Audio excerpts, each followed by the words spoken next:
Hello and welcome back to the channel. In today's episode we'll be looking at production techniques, something specifically called just-in-time. Let's get started.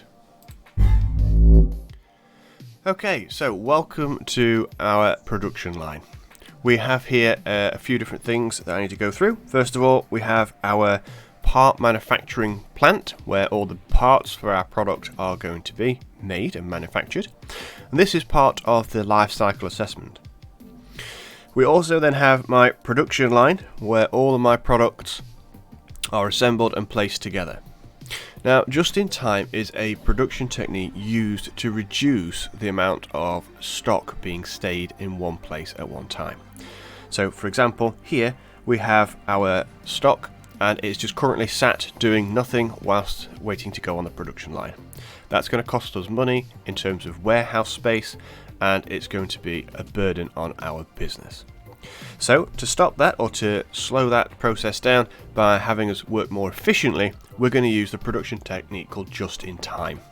Basically what that means is we're going to order the parts just in time for us to send them away and then start that production plant again, so that we don't lose any manufacturing time at all. It'll look a little bit like this. We'll end up having our stock getting placed onto our production line, and it'll go through our factory. Once it goes inside, it will then get buzzed by the Internet of Things. The computer will then send a message all the way back to the part manufacturers, and it will say, we need a new piece of stock now, and they'll send that down to our production line. Whilst that's happening, of course, our product is making its way safely over to our delivery truck, and then our new stock is getting placed through our production line. And at that point, again, it's being sent to the part manufacturers and saying, oh, we need a new product. So there is a continuous process happening here, and we're not having to waste time or money storing our stock. Now, the advantages for just-in-time, of course, they can increase, so I'll put a little positive there, they can increase the efficiency. Oh dear, let's make that, I can actually read it.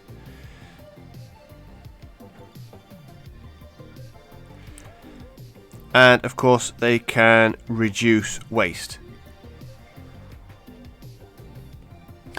I'm not having to store anything, so I'm not wasting time, I'm not wasting resources.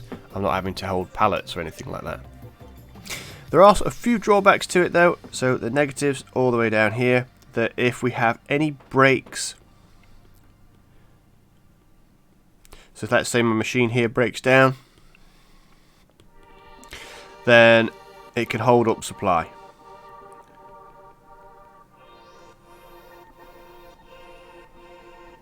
So I'm not going to get my products from over here because all of a sudden my machine's broke. So then I can't send it to the lorry can't deliver it to my customers. So that's a massive drawback there. We also, with just-in-time, don't get the benefit as businesses of being able to order in bulk buy. So it tends to be that if I order, maybe if I order one product or something, it costs me £5. If I order 10, they might give me a little bit of a discount. If I order 500, it's going to cost me something like £3.50, because I'm going to get a reduction on ordering so many products at a time. So there you have it. What have we learned in today's session? We've learned about the production technique called just-in-time. We know it's a production technique that uses the Internet of Things to order stock from the part manufacturers just in time for it to be delivered or sent to the next part of the process. It reduces the waste of storing materials, and it can increase the efficiency of a production line. Its drawbacks, of course, are if there's one part that breaks down, it has a knock-on effect and it holds up the entire process. Until next time, stay safe.